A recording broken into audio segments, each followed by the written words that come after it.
Today we will explore color Stroop test and see how it is done in PEBL. So what is color Stroop test?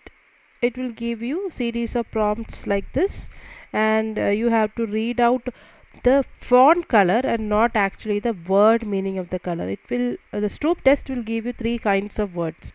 One in which the color does not match the meaning of the word. For instance, here what is given is meaning of the word is purple, but the color it is given in is red.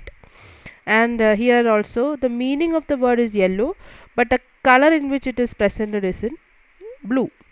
And then there are congruent words where the color and the meaning matches with each other. For instance, what is given here: red, green, yellow. And then there is a third kind of prompt where there is no essential relationship between the color of the word and the meaning of the word. For instance, stop is given in yellow color, but there is no particular relevance between the color and the meaning of the word. So this is what Stroop test prompt looks like. And why do we use this test? We use this test essentially to measure a person's selective attention, cognitive flexibility, and also speed of processing information. And the concept behind the Stroop experiment is the Stroop effect. That is, more time is needed to name the color of a word when the font color and color name do not match than when they match. And this is known as the cognitive interference. The theory behind this possible theory behind Stroop effect is speed of processing theory, where interference occurs because words are read faster than the colors are named. And then there is selective attention theory. The interference occurs because naming color requires more attention than reading the words.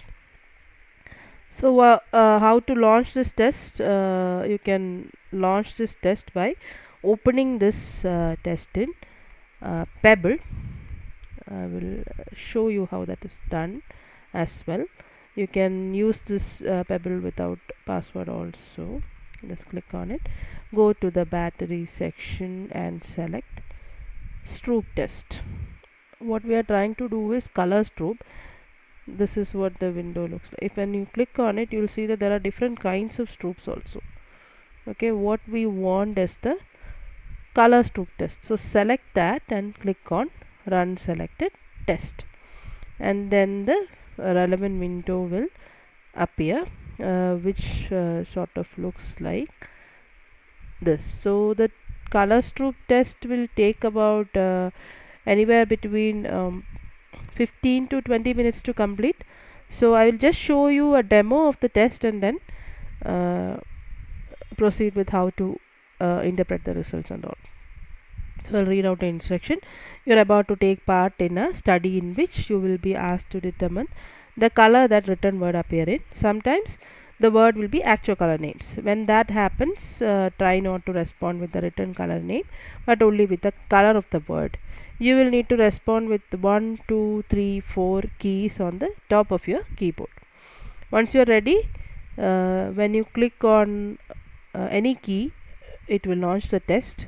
So it will give you a series of practice trials to get you used to the concept of linking this keyboard number to the color. So once you press on space bar, it will launch the test, and now you can see I have to map the colors to the right word. If I am giving it the correct response, it will give me feedback as correct, and if I am giving it the wrong response, it will give me feedback as wrong also. So this is how the test works. Once you complete your trials, it will take you to the actual test, and that can take some time. If you are responding too slow, for right now I'm responding, okay, it will say that the response is too slow and it will be marked as incorrect. Okay, this is how the test works. And now I'll close the test and we'll go back to interpreting the result. Okay, alright, so you get the result. If you click on PEBL and the data file is also available there. I will show you how to obtain the data file, that you are not confused about this. You have to go back to your PEBL launcher and then you will see that it is giving you the option of data file here.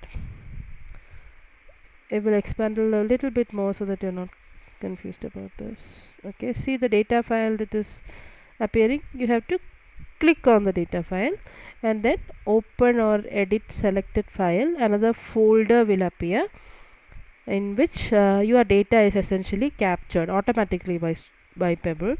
So once you open that, you will get the summary of your response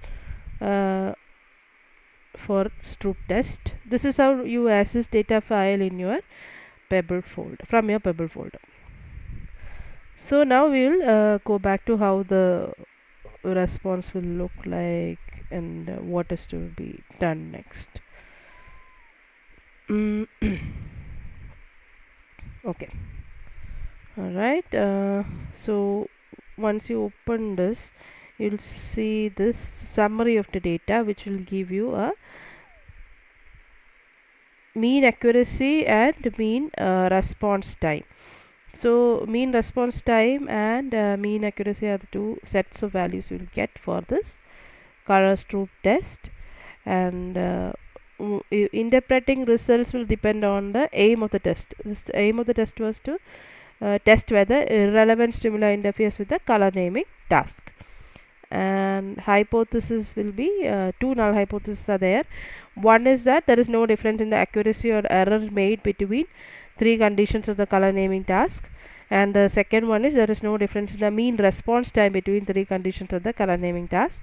You can go and check your table and find out whether there is a difference between the congruent task, which is C, incongruent task where the color and the meaning is not matching, and neutral task where there is no relationship between the color and the meaning of the word. So you will see that there is a slight variation in the mean response time between these three conditions, and also in the accuracy as expected there is a difference, and so you cannot accept the null hypothesis here. And as expected, you can see that